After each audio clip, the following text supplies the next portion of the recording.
नमस्कार साथियों, मेरा नाम है आर.के. सिंह। संस्कृति आईएएस यूट्यूब चैनल पे आप सभी का स्वागत है। आज के एपिसोड में हम बात करने वाले हैं दुनिया भर में फैले हुए जो महत्वपूर्ण चोक पॉइंट्स हैं, जिनके बारे में ये कहा जाता है कि ये ऐसे चोक पॉइंट्स हैं जो दुनिया की जो अर्थव्यवस्था है, जो ग्लोबल इकोनॉमी है, उसको तबाह करने की क्षमता रखते हैं, यानी उसको तबाह कर सकते हैं। ये इस समय चर्चा में विशेष तौर पे हैं भी, क्योंकि जब से हार्मुज स्ट्रेट चोक हुआ है तब से देखें तो दुनिया भर की जो ग्लोबल इकोनॉमी है उसके ऊपर उसका इम्पैक्ट देखने को मिल रहा है। और इस कारण से ये चर्चा महत्वपूर्ण हो गई है कि क्या ऐसे और भी चोक पॉइंट्स हैं, क्योंकि एक चोक पॉइंट्स के इस समय चोक होने से ये स्थिति हुई है। तो समझिए कि दुनिया भर में अवस्थित ऐसे महत्वपूर्ण 6 या 7 जो चोक पॉइंट्स हैं, अगर वो चोक हो जाते हैं तो फिर दुनिया की जो अर्थव्यवस्था है, दुनिया के जो चलने की बात है, क्या वो संभव है? तो इसी मुद्दे की आज चर्चा करने वाले हैं। पहले देखेंगे कि दुनिया भर में ये कौन से महत्वपूर्ण चोक पॉइंट्स हैं, इनकी क्या अवस्थिति है, कहाँ पर ये मौजूद हैं, इनका क्या महत्व है, और इनसे जुड़ी भी जो भी महत्वपूर्ण बातें हैं उन पर भी एक एक करके चर्चा करेंगे। पहले थोड़ा सा भूमिका देखते हैं। जो न्यूज़ की बात की जा रही है कि इस तरह के जो मेजर चेक पॉइंट्स हैं, ये एक तरह से देखें तो दुनिया के लिए लाइफ लाइन का काम करते हैं, दुनिया की अर्थव्यवस्था के लिए लाइफ लाइन का काम करते हैं, या दुनिया भर में जो महत्वपूर्ण ज़रूरतें हैं, चाहे वो ऊर्जा संसाधन हो, प्राकृतिक गैस हो, अनाज हो, या ऐसे जो हम सभी के लिए जो जरूरी चीज़ें हैं उनके आवागमन के लिए ये जो महत्वपूर्ण चोक पॉइंट्स हैं, सक्रिय जलीय जो क्षेत्र हैं, ये सबसे अहम होते हैं। जैसे कि इस समय हार्मुज स्ट्रेट ईरान, इजराइल और अमेरिका के तनाव के कारण एक तरह से चोक की स्थिति में है, जिस कारण से देखें तो पहले इसका जो असर हुआ वो पूरे एशिया में देखने को मिला, अब इसका असर पूरे दुनिया में देखने को मिल रहा है। तो दुनिया के सबसे जो बेस्ट तेल जो शिपिंग मार्ग हैं उनमें एक तरह से देखें तो हार्मुज जो स्ट्रेट है वो शामिल है।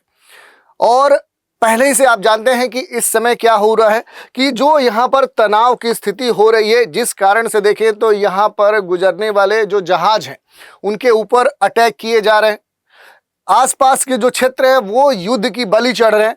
और इसमें देखें तो लगातार ये जो तनाव है ये कम होने का नाम नहीं ले रहा है, जिस कारण से देखें तो इस तरह के जो जलडमरू मध्य जो स्टेट हैं ये एक तरह से बंद होने की, चोक की स्थिति में बन चुके हैं, जिस कारण से ये कहा जाता है कि ये इतना अहम होते हैं कि यहाँ से गुजरने वाला जो भी कह सकते हैं कि माल हो, या इस तरह की वस्तु हो, या इस तरह की किसी भी हमारे सेवा योग्य जो उत्पाद हो, वो एक तरह से चोक हो जाता है उसी क्षेत्र में।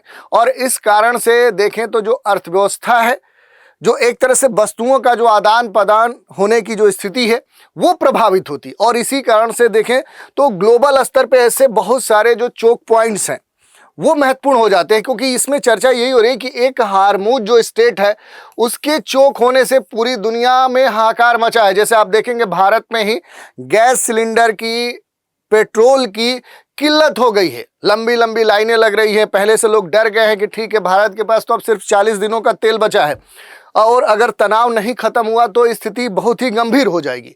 तो जो मेजर चेक पॉइंट्स हैं ये वर्ल्ड इकोनॉमी के दृष्टिकोण से सबसे महत्वपूर्ण होते हैं। ये सक्रिय पानी के रास्ते हैं। जैसे हार्मुज स्ट्रेट की बात करें तो हार्मुज स्ट्रेट सकरा जलीय क्षेत्र है, और ईरान इसे कहीं ना कहीं चोक किया है, जिस कारण से इस पूरे क्षेत्र में तबाही की स्थिति देखने को मिली है। और इसी कारण से देखें तो आज हम इस पर बात भी करने वाले हैं। जैसे यहाँ पर आप देख सकते हैं कि ऐसे कई सारे जो चोक पॉइंट्स हैं वो दुनिया भर में फैले हुए हैं, तो उन्हीं पर आज हम बात करेंगे, एक एक करके इन पर चर्चा करेंगे, देखेंगे कि ऐसे कौन से महत्वपूर्ण जो चोक पॉइंट्स हैं वो हमें जानने चाहिए और वो हमारे लिए महत्वपूर्ण है। तो दुनिया भर में देखेंगे तो बहुत सारे चोक पॉइंट्स हैं। जैसे हमने देखा हार्मुज स्ट्रेट, तो ठीक ऐसे ही आप देखेंगे तो आपको बाब अल मंदेब जो जल संधि है वो देखने को मिलेगी। अगर हम इसी की बात कर ले, जैसे इस तरह के जो भी महत्वपूर्ण यहाँ पर जो स्थितियाँ देखने को मिल रही हैं, जैसे मान लिया कि इस क्षेत्र में हम हैं, तो यहाँ पर आप देखेंगे पश्चिम एशिया में जो भी टेंशन है उसके बीच में देखेंगे जो हार्मुज स्ट्रेट है, इस हार्मुज स्ट्रेट का जो नाम है किसी की जुबान पर देखेंगे तो वो इस समय बना हुआ है, क्योंकि ईरान के दक्षिण में पतला जो सकरा जलीय क्षेत्र है, फारस की खाड़ी और एक तरफ से ओमान का जो क्षेत्र है, ओमान जो सागर है, अरब सागर है, उसे ये जोड़ने का काम करता है। लेकिन इस समय देखें तो यहाँ की जो आवाजाही है, एनर्जी जो ट्रांसपोर्टेशन है, वो पूरी तरह से क्या है, बाधित है, जिस कारण से देखेंगे तो पूरे एशिया में हाहाकार मचा हुआ है। तो इस कारण से जो स्थिति है वो बहुत ही गंभीर बनी हुई है। अब यहाँ पर दो तीन चीज़ें आपको देखना होगा। जैसे हार्मूज स्ट्रेट की हम बात कर लें कि आखिर ये इतना ज़रूरी क्यों है। हार्मूज स्ट्रेट दुनिया का सबसे अहम क्यों बना हुआ है, क्यों इतनी इसकी चर्चा हो रही है? तो इसके पीछे सिंपल सा कारण है कि सबसे अहम स्ट्रेटेजिक शिपिंग लेन के तौर पे ये जाना जाता है हार्मूज स्ट्रेट। दुनिया की तेल और गैस सप्लाई का बड़ा हिस्सा, लगभग कहा जाता है कि 20% जो ग्लोबल एनर्जी ट्रांसपोर्टेशन होता है उसका 20% अकेले इस शिपिंग लेन से गुजरता है। यूनाइटेड नेशन जो कॉन्फ्रेंस ऑन ट्रेड डेवलपमेंट है, उसके जो डेटा है उसके हिसाब से देखेंगे तो इसकी अहमियत बहुत ही महत्वपूर्ण है। उसका ये कहना है कि 2024 में हर दिन लगभग 2 करोड़ बैरल तेल इस स्टेट से होकर गुजरा है और दुनिया भर में समुद्र से होने वाले तेल व्यापार का सबसे बड़ा जो हिस्सेदारी है वो इस क्षेत्र से क्या होता है, वो गुजरता है। लेकिन इस समय ये पूरी तरह से चोक है। इसमें से देखें कच्चा तेल और जो कह सकते हैं प्राकृतिक गैस कंडेंसेट जो है वो हर दिन भारी मात्रा में यहाँ से गुजरते थे। हाल की जो भी स्थितियां हैं उससे देखें तो ये पूरा क्षेत्र तनावग्रस्त है और इसी कारण से देखेंगे तो यहाँ पर एनर्जी से जुड़ी हुई बहुत सारी जटिलताएं देखने को मिल रही हैं। एशिया में अगर हम थोड़ा सा जो एनर्जी की सप्लाई है, उस एनर्जी की जो सप्लाई है उसकी अगर हम बात करें कि सप्लाई को बड़ा रिस्क क्यों है इस समय, तो किसी भी लंबे समय तक रुकावट का जो असर है वो एशिया में सबसे ज़्यादा देखने को मिलेगा, क्योंकि हार्मूज स्ट्रेट के जरिए एनर्जी शिपमेंट पर बहुत ज़्यादा हद तक निर्भरता है। जैसे भारत है, चीन है, जापान है, बड़े जो डेवलपिंग नेशन है या डेवलप्ड जो नेशन है वो पूरी तरह से खाड़ी के जो देश है वहाँ से आने वाले तेल पर ही निर्भर है। और इस कारण से देखेंगे तो हार्मूज स्ट्रेट बहुत ही अहम माना जाता है। तो इस पर हम बात पहले भी कई बार कर चुके हैं, लेकिन अब ओवरऑल हम देखेंगे कि टॉप चोक पॉइंट्स कौन से हैं दुनिया के सबसे महत्वपूर्ण। तो ग्लोबल अगर इकोनॉमी ट्रेड के दृष्टिकोण से देखें तो जो महत्वपूर्ण चोक पॉइंट्स हैं वो आपके सामने दिखाए गए हैं। एक तो हार्मूज स्ट्रेट जिस पर हम लगातार कई दिन से चर्चा कर रहे हैं, उसके अलावा बाब अलमंदेब है, सुएज कैनाल है, स्ट्रेट ऑफ मलक्का है, पनामा कैनाल है, या फिर कह सकते हैं डार्डेनल है, वास्फोरस है। ऐसे बहुत सारे चोक पॉइंट्स हैं। तो एक एक करके सभी चोक पॉइंट्स पर हम चर्चा करेंगे।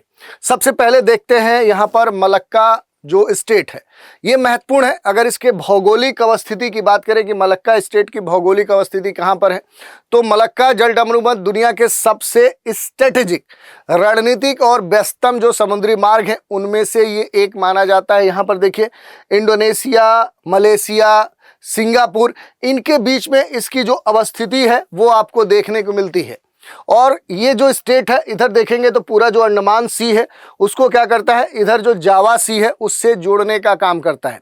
तो इधर अंडमान सी कहने का मतलब क्या है कि जो अंडमान सागर है ये कहाँ पर अवस्थित है, तो यहाँ पर इंडियन ओशियन है। और इधर वाला जो जावा सी है ये किसका पार्ट है, तो ये पैसिफिक ओशियन का पार्ट है। तो ये जो स्टेट है ये हिंद महासागर को सीधे प्रशांत महासागर से जोड़ने का क्या करता है, ये काम करता है।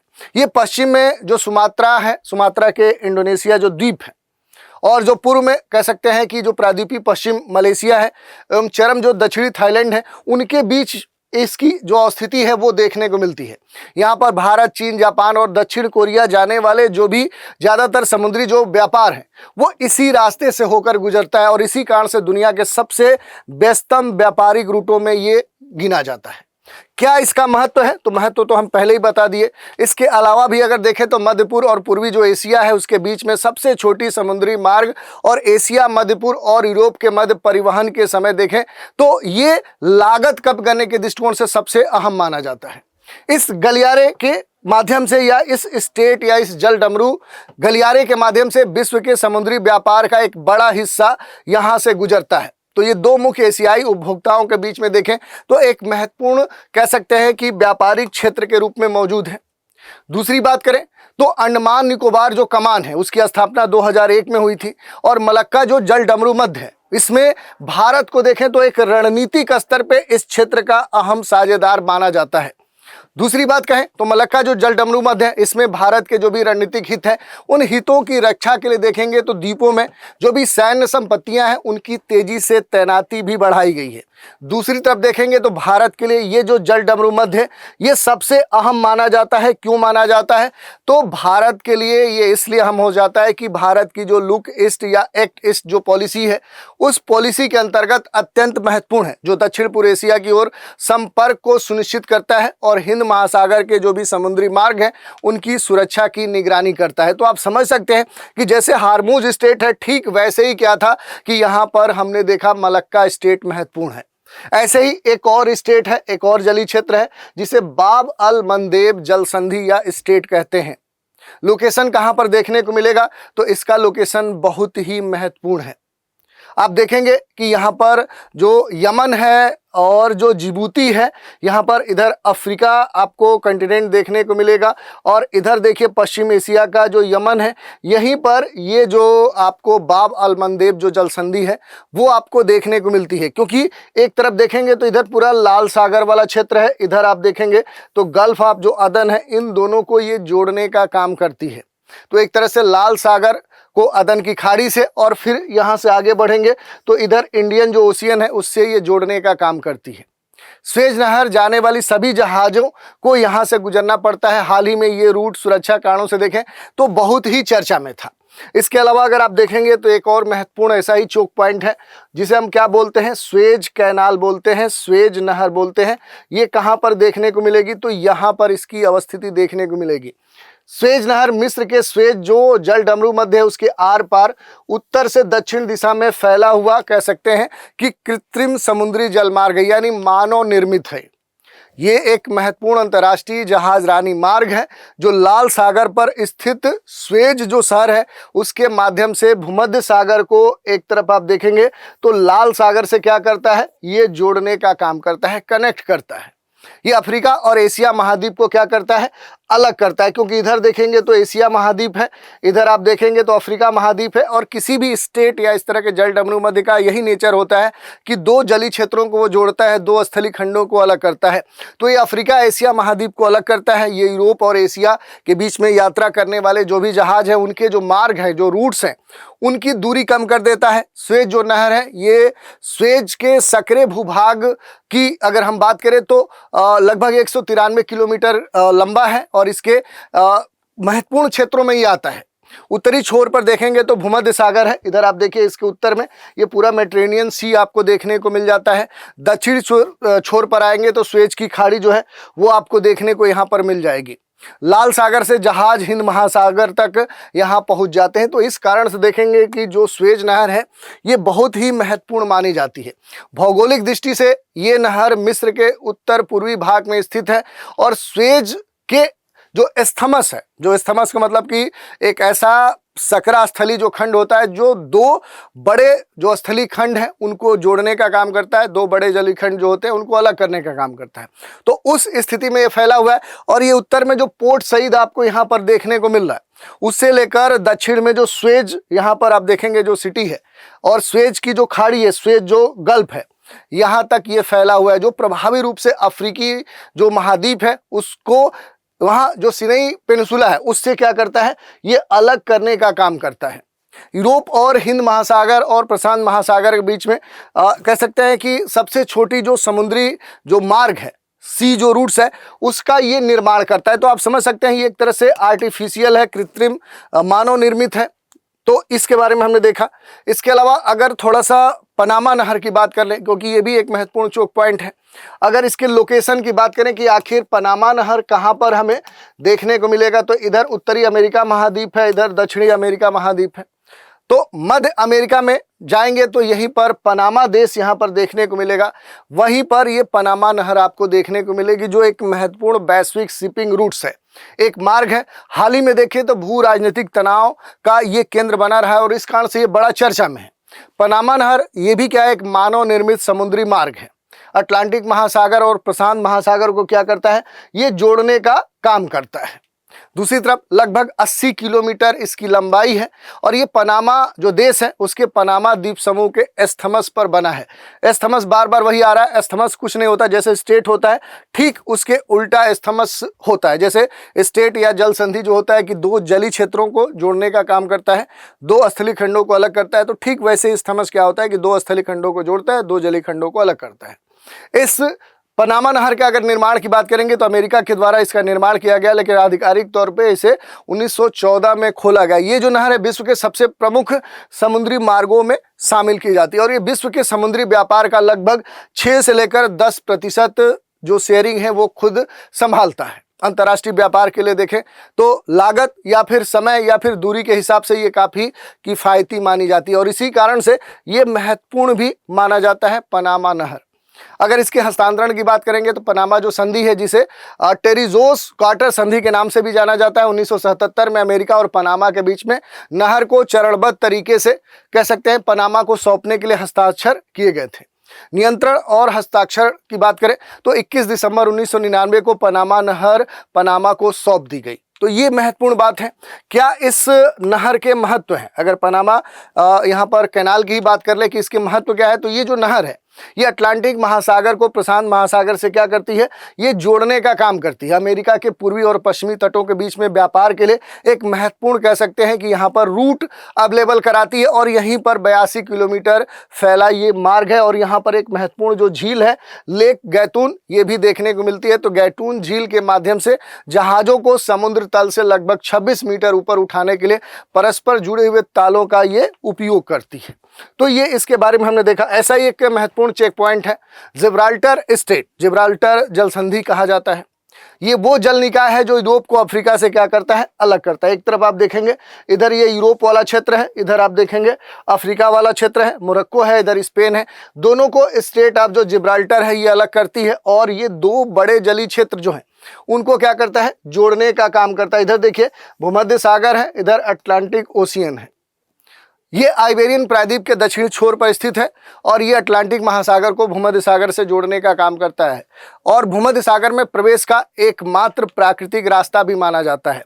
सीमावर्ती देश पहले हमने बताया कि यहाँ पर उत्तर में स्पेन है, दक्षिण में अफ्रीका जो मोरक्को देश है वो आपको यहाँ पर देखने को मिल जाएगा। लगभग 58 किलोमीटर लंबा ये जलीय क्षेत्र है। मोरक्को का जो पॉइंट सीरियस है और स्पेन का जो पॉइंट मोरोकी है उसके बीच में सक्रिय बिंदु पर इसकी जो चौड़ाई है वो बहुत कम हो जाती है। लगभग 13 किलोमीटर ही चौड़ाई ये सकरा जलीय क्षेत्र देखने को मिलता है। स्पेन का जो केप जो ट्राफलगर है और जो मोरक्को का केप जो स्पर्टेल है उसके बीच में स्थित ये जो जल डमरू मध्य है, ये जो स्टेट है, ये पश्चिमी छोर की चौड़ाई पर लगभग देखेंगे 43 उत्तर में जिब्राल्टर की चट्टानें यहाँ पर देखने को मिलती हैं। तो इस तरह से देखेंगे तो ये बहुत ही महत्वपूर्ण है और इसका जो महत्व है, अगर महत्व की हम बात करें कि जिब्राल्टर जो स्टेट है इसका महत्व क्या है, तो जिब्राल्टर जल डमरू मध्य की जो गहराई हो अपेक्षाकृत अधिक है। 300 से लेकर 900 मीटर तक की यहाँ पर गहराई देखने को मिलती है और ये स्पेन के ऊंचे जो पठार हैं, उत्तरी जो अफ्रीका के एटलस पर्वत हैं, उनके बीच में एक महत्वपूर्ण जो अंतर है उसका निर्माण ये करता है। भूवैज्ञानिक जो अध्ययन है उनसे ये पता चला है कि अफ्रीकी जो प्लेट है उसके यूरोपीय प्लेट की ओर उत्तर की ओर गति के कारण जल डमरू मध्य का निर्माण हुआ है और ये अटलांटिक जो महासागर है, जो भूमध्य महासागर है, उसके बीच में एकमात्र कह सकते हैं कि प्राकृतिक संपर्क मार्ग है और दुनिया के सबसे व्यस्ततम जो मार्ग हैं, जो जल मार्ग हैं, उनमें से ये एक है और प्रतिदिन लगभग 300 से अधिक जो जहाज है वो इस जल डमरू मध्य से गुजरते हैं। 1869 में स्वेज नहर के खुलने तक जिब्राल्टर जो स्टेट है यह भूमध्य सागर से आने जाने का एकमात्र समुद्री मार्ग था। तो जिब्राल्टर जल डमरू मध्य पर स्थित एक महत्वपूर्ण जो बंदरगाह है वो मोरक्को का टैजियर है। पास में स्थित देखेंगे टैजर मेड जो बंदरगाह है वो भी आपको देखने को मिल सकता है। और जल प्रवाह के दृष्टिकोण से भी देखेंगे तो ये जो क्षेत्र है ये बड़ा अहम माना जाता है क्योंकि यहाँ पर पानी का जो प्रवाह है वो निरंतर बना रहता है, हमेशा फ्लो बना रहेगा। अटलांटिक महासागर का पानी ठंडा है, कम खारा है, भूमध्य सागर का पानी गर्म और अधिक खारा है और इस अंतर के कारण यहाँ तेज जो समुद्री जलधाराएं हैं उनका प्रवाह विकसित हो जाता है। अटलांटिक महासागर का जो पानी है ये सतह के पास भूमध्य सागर में प्रवाहित होता है और गहराई में भूमध्य सागर का अधिक खारा जो पानी है वो वापस अटलांटिक महासागर में क्या हो जाता है, वो बह जाता है। तो इस तरह निरंतर जो आदान प्रदान है, इससे भूमध्य सागर का जो हेल्थ है, कह सकते हैं जो उसकी जो प्राकृतिक अवस्था है उसे मेंटेन करने में भी मदद मिलती है। तो ये हमने देख लिया। इसके अलावा एक और चोक पॉइंट्स है जिसका नाम है डार्डेनल स्टेट, जलडमरू मध्य। ये महत्वपूर्ण है। इसकी जो अवस्थिति है वो कहाँ पर आपको देखने को मिलेगी, ये देखिए टर्की है। टर्की के उत्तर में जाएंगे तो ये उत्तर पश्चिम जो टर्की है वहीं पर एक महत्वपूर्ण कह सकते हैं सकरा जो यहाँ पर जो जलीय क्षेत्र है उस रूप में यहाँ पर डार्डेनल जो स्टेट है वो आपको देखने को मिल जाता है। ये एजियन सागर, इधर आप देखेंगे तो एजियन सागर आपको देखने को मिलेगा। इधर क्या देखने को मिलेगा, सी आप जो मरमरा है इन दोनों को क्या करता है, जोड़ने का काम करता है। तो भूमध्य सागर का एक भाग उसको मरमरा सागर से जोड़ने का काम करता है। और ये अंतर्राष्ट्रीय जो नौवहन है उसके लिए उपयोग किए जाने वाले सबसे सकरे जल डमरू मध्यों में से एक है। इसकी लंबाई मात्र 61 किलोमीटर है और चौड़ाई यहाँ पर देखेंगे तो लगभग 1.2 से लेकर 6 किलोमीटर के बीच यहाँ पर पाई जाती है। इसके अगर हम नामकरण की बात करें जो डार्डेनल स्टेट है तो इस जल डमरू मध्य का जो नाम है प्राचीन शहर जो डार्डानस है उसी के नाम पर रखा गया है। ये जल डमरू मध्य एक प्राकृतिक सीमा की तरह काम करता है, नेचुरल जो बॉर्डर होता है, जो बाउंड्री होती है उसकी तरह काम करता है, जो पूर्वी भाग में एशिया महाद्वीप को पश्चिमी भाग में यूरोप से क्या करता है, अलग करता है। अगर थोड़ा सा महत्व की हम बात कर ले तो ये यूरोप में स्थित जो गैलीपोली प्रायद्वीप है उसको एशिया माइनर, एशिया के जो मुख्य भाग है उनसे अलग करता है। ऐतिहासिक महत्व भी है इसका, क्योंकि डार्डेनल जो जल डमरू मध्य है ये कई महत्वपूर्ण जो घटनाएं हैं उनका ये साक्षी रहा है, जिनमें फारसी जो आक्रमण है वो भी शामिल है और रूस और मध्य एशियाई देशों के बीच में तेल और अनाज के आयात निर्यात के लिए महत्वपूर्ण होता है।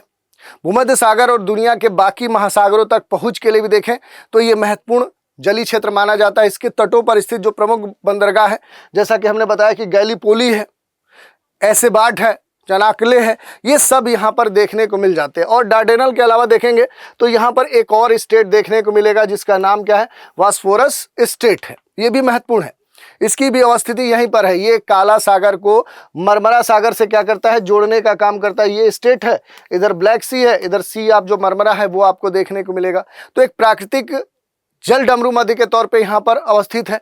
इसकी भी लंबाई अधिक नहीं है, लगभग 32 किलोमीटर ये लंबा है। और यहाँ पर देखेंगे जो बॉस्फोरस जल डमरू मध्य है ये इस्तांबुल के यूरोपीय हिस्से को एशियाई हिस्से से क्या करता है, ये अलग करने का भी काम करता है। तो इसको भी आप देख सकते हैं कि आखिर किन दो स्थलीय खंडों को अलग करता है, किन दो जलीय खंडों को जोड़ता है।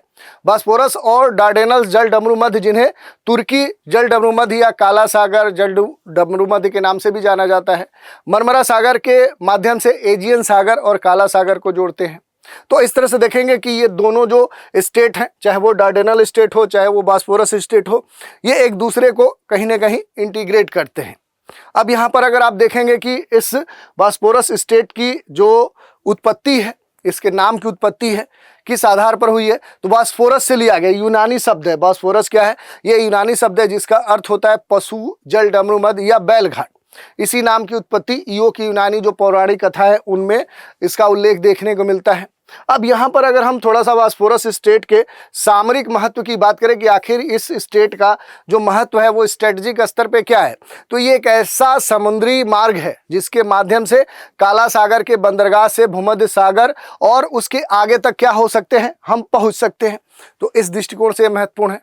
प्रतिदिन लगभग 3 मिलियन जो बैरल है उससे अधिक तेल यहाँ से गुजरता है। तो वैश्विक दैनिक आपूर्ति के दृष्टिकोण से ये महत्वपूर्ण है। और लगभग देखें तो आपूर्ति जो ग्लोबल स्तर पे तेल है उसका 3% इस जलीय क्षेत्र से गुजरता है। और इसका अधिकांश जो उत्पादन है वो रूस, अजरबैजान, कजाकिस्तान जैसे क्षेत्रों से होता है। इस मार्ग में या इस मार्ग से देखें तो काला सागर तट से यूरोप और बाकी दुनिया को एक बड़ी मात्रा में जो लोहा इस्पात है, जो कृषि उत्पाद हैं, वो भी भेजे जाते हैं। तो यहाँ पर आप देख सकते हैं कि जो इस तरह के चोक पॉइंट्स हैं ये केवल ऊर्जा संसाधन के दृष्टिकोण से महत्वपूर्ण नहीं है, बल्कि आप कह सकते हैं कि यहाँ से अनाज, खाद्यान्न या फिर कह सकते हैं जो खनिज संसाधन है वो भी क्या किए जाते हैं, वो आयात निर्यात किए जाते हैं। तो इस कारण से देखेंगे कि दुनिया भर में इस तरह के जो भी चोक पॉइंट्स हैं, जैसे जिनकी हमने बात की कि चाहे वो हारमूज हो, चाहे वो मलक्का हो, चाहे बाब अल मंदेब हो, चाहे वो स्वेज हो, चाहे वो पनामा हो, चाहे वो डार्डेनल हो, चाहे वो बॉस्फोरस हो, ये सभी ऐसे चोक पॉइंट्स हैं कि ये ऐसी क्षमता रखते हैं कि पूरे दुनिया की जो इकोनॉमी है उसको क्या कर सकते हैं, ध्वस्त कर सकते हैं। क्योंकि आप देखिए एक हरमुज स्टेट के इस समय चोक होने से पूरी दुनिया में हाहाकार मचा हुआ है, खास तौर पे ग्लोबल साउथ के देशों में, और उसमें भी साउथ एशिया के क्षेत्र में भारत, चीन और अगर हम जापान तक जाएंगे तो हाहाकार मचा है, क्योंकि यहाँ पर सबसे अधिक आयातित ऊर्जा पर ही ये देश निर्भर है। खासतौर पे भारत की बात करें तो भारत तो 80 से 85% जो ऊर्जा है वो बाहर से प्राप्त करता है, उसमें सबसे अधिक मात्रा खाड़ी देशों से प्राप्त होती है। तो इस कारण से देखेंगे तो ऐसे जो चोक पॉइंट्स है ये सबसे अहम माने जाते हैं, जिन पर हमने आज बेसिक जो उनके बारे में जानकारी है उस पर हमने चर्चा की। तो आज के एपिसोड में इतना ही। आप सभी हमारे साथ बने रहें, इसके लिए धन्यवाद।